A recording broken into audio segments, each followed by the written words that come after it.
to start pairs. अच्छा, I'm sharing my screen also.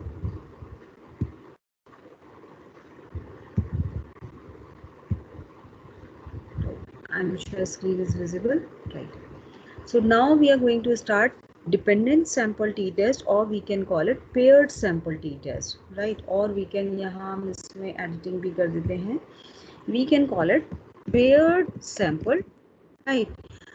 Why we are calling it paired sample t-test? Because this sample is same. Suppose I am giving you this particular, you people are getting one particular subject training, right? So before training and after training, we want to compare both these results, ki whether there is any improvement after this training or not. So that is why we need, because sample size is same, we are giving them some particular kind of training, and after that we want to check. So this kind of t-test we have to call it dependent sample t-test, जिसको हम इस पर apply करेंगे. ठीक है. A corporate training institution claimed that its training program can greatly enhance the efficiency of call center employees. A big call center sent some of its employees for the training program. हम एक छोटा सा example लिया है इसको explain करने के लिए. जो कॉर्पोरेट ट्रेनिंग इंस्टीट्यूशन है वो ये क्लेम करता है कि जो ट्रेनिंग प्रोग्राम है वो एनहेंस कर सकता है efficiency of the call centre employees की, राइट. तो कुछ एम्प्लॉयज़ को उसने ट्रेनिंग के लिए भेजा, राइट. तो आप ये देखिए, this one is the number is the 20, and before the training programme ये उनका एफिशिएंसी है in this column, and after this training programme this is the efficiency, right, of the employees in the last column. So we had made hypothesis. There are two hypotheses. Number null hypothesis said average output of the employees is same before and after going through the training program. Second hypothesis बना average output of the employees is not same before and after going through the training programs, right. हमने ये कहा कि null hypothesis कह रही है कि training का कोई इम्पैक्ट नहीं पड़ रहा है पहले और बाद में एम्प्लॉयज़ को ट्रेनिंग लेने के बाद इस पर कोई इम्पैक्ट नहीं पड़ रहा है एम्प्लॉयज़ पर. बट ऑल्टरनेट हाइपोथेसिस कहती है average output of the employees is not same before and after going through the training programme. इसका मतलब डिफरेंस है ट्रेनिंग लेने से पहले एम्प्लॉयज़ की आउटपुट एफिशिएंसी में और ट्रेनिंग लेने के बाद. तो हमें ये हम नहीं कहते, हमें स्टैटिस्टिकली प्रूव करना है क्योंकि डेटा सैंपल साइज सेम है, इसलिए हम डिपेंडेंट सैंपल टी टेस्ट लगाएंगे, राइट. सो अभी क्या करते हैं, एक SPSS file we are opening up one SPSS file, right, और हम उसमें इस डेटा को फीड कर देंगे. So I am stop sharing this word file and now I am sharing this one is your SPSS file, right? So SPSS file, I'm sure that is visible to everyone. This Yes, SPSS ma'am. file, right? So SPSS file में you can see here, right? In this SPSS file मुझे 3 variables चाहिए थे. Employee means I am talking about employee का जो भी whatever is the number and all numeric है. Total number of employees को reflect कर रहा है ये, and that would be your scale पर आप ले सकते हैं. ऑर्डिनल पे it is just a number, it can be or nominal also, right, and it can not be numeric, कोई प्रॉब्लम नहीं है इसका. बिफोर ट्रेनिंग क्या एफिशिएंसी है इसकी, ये हमने स्केल पर लिया है, राइट, एंड आफ्टर ट्रेनिंग एक कॉलम मैंने इसका बनाया है. मैंने यहाँ आप देखो डेटा व्यू में I have 3 columns. One is employee, total 20 employees are reflecting here. Before training उनका एफिशिएंसी लेवल ये है, आफ्टर ट्रेनिंग इनका efficiency level, this is the efficiency level, correct. अभी हम क्या करेंगे, because we want to check this one is the compare T test, I mean pair T test. तो हम यहाँ से जाएंगे कंपेयर मीन्स में. कंपेयर मीन्स में there are the option means, one sample T test, independent, paired sample T test, one way ANOVA. तो हम क्या करेंगे, पेयर्ड सैम्पल टी टेस्ट पे we will click.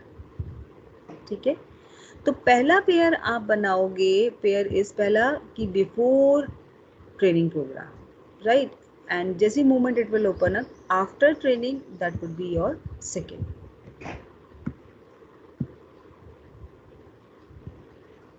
Correct. That would be your second, before and after. ठीक है, options में हम देख लेते हैं क्या क्या है। कॉन्फिडेंस लेवल 95% पर ही हम करेंगे, राइट। देन बूटस्ट्रैप में हमें किसी चीज़ की ज़रूरत नहीं है, कैंसिल, हमने इसको परफॉर्म कर दिया, ओके।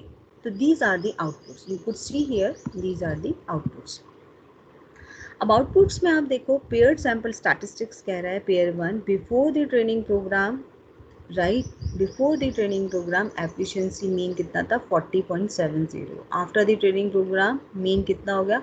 तो ये तो itself it is reflecting, itself it is reflecting 20 cases थे, मीन वैल्यू इंक्रीज हो गई। अगर आपके मैं मार्क्स की बात करती हूँ तो before getting this particular subject classes, आपके marks let's say this was the whole class mean 20 students का मार्क्स का मीन 40.70 है, but after attending these classes your mean is good, that means it is clearly reflecting, I mean ये इस पर आपका classes से आपके मार्क्स में इम्प्रूवमेंट हुआ है।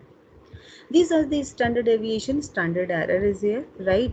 Paired sample correlation अगर आप देखोगे, right, 20 employees हैं, 0.230, तो सिग्निफिकेंस लेवल कितना है यहाँ पर 0.230, right. This is the simply correlation.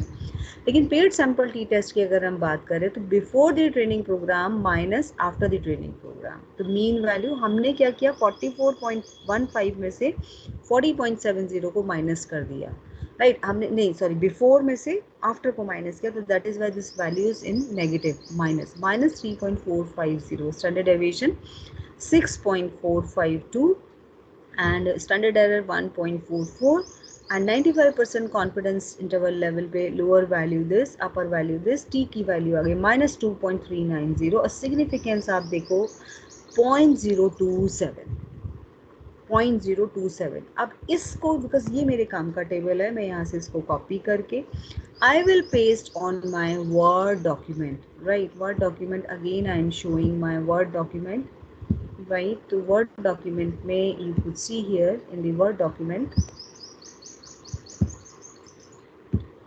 Right. इस पेयर्ड सैंपल को हम यहाँ पर इसको कॉपी कर देंगे, राइट। ये हमने इसको उठा लिया, हमने पूरे रिजल्ट्स को हमने इसको यहाँ कॉपी कर दिया, राइट। इसका थोड़ा सा सैंपल साइज का अगर हम ये कर देंगे तो शायद इट कैन बी इम्प्रूव। अब हम इस टेबल को हमने यहाँ ये इसको फिट कर लेंगे अपने इसमें। इंटरप्रिटेशन अब इसका क्या होगा, इंटरप्रिटेशन ये कहता है कि two tail P value is 0.027, मतलब जो आपकी पी वैल्यू आई है, जो आपका सिग्निफिकेंस लेवल है वो कितना है, P value is 0.027 which is less than the conventional 5% level of the significance. Therefore, we can reject the null hypothesis at 5% significance level, which means that the average output of the employees has indeed changed after attending the training program. तो हमने इसको statistically prove कर दिया, क्योंकि हमारी value क्या है, p value is ये इतनी है, जो कम है conventional 5% level of the significance पर। वो कितना होता है वो मैं यहाँ मेंशन कर रही हूँ, इट शुड बी 0.05, राइट। इससे कम है, क्योंकि इससे बड़ी होती, इस वैल्यू से बड़ी होती तो क्या होता, दिस नल हाइपोथेसिस एक्सेप्ट होती एंड ऑल्टरनेट हाइपोथेसिस रिजेक्ट होती। अब क्योंकि बिकॉज ऐसा नहीं है, this one is the lesser than this value, तो इस केस में हम क्या करेंगे, नल हाइपोथेसिस रिजेक्ट करेंगे and we will reject the null hypothesis and accept करेंगे हम alternate hypothesis, right. So then we have to write here this null hypothesis we are rejecting, यहाँ हम लिख देंगे रिजेक्ट, राइट। और यहाँ हम लिख देंगे इसको दैट इज एक्सेप्ट, इस हाइपोथेसिस हम एक्सेप्ट करेंगे, ठीक है। Accept means we are giving them green signal and reject means we are, that is alarming, we are rejecting this hypothesis, correct। So we can say now what is our conclusion, we can conclude after this running this SPSS T test, हम ये conclude करेंगे कि average output of employees is not same before and after going through the training program, that means ये significant है, इसमें change आया, इसलिए हमने, और वो हमें स्टैटिस्टिकली प्रूव हो रहा है बिकॉज हमारी वैल्यू, सिग्निफिकेंस वैल्यू 0.05 से कम है, हमारी सिग्निफिकेंस वैल्यू आई है 0.027, that is lesser than 0.05, that is why we are accepting alternate hypothesis and we are rejecting null hypothesis. Correct? So I'm sure it is clear to everyone. Thank you.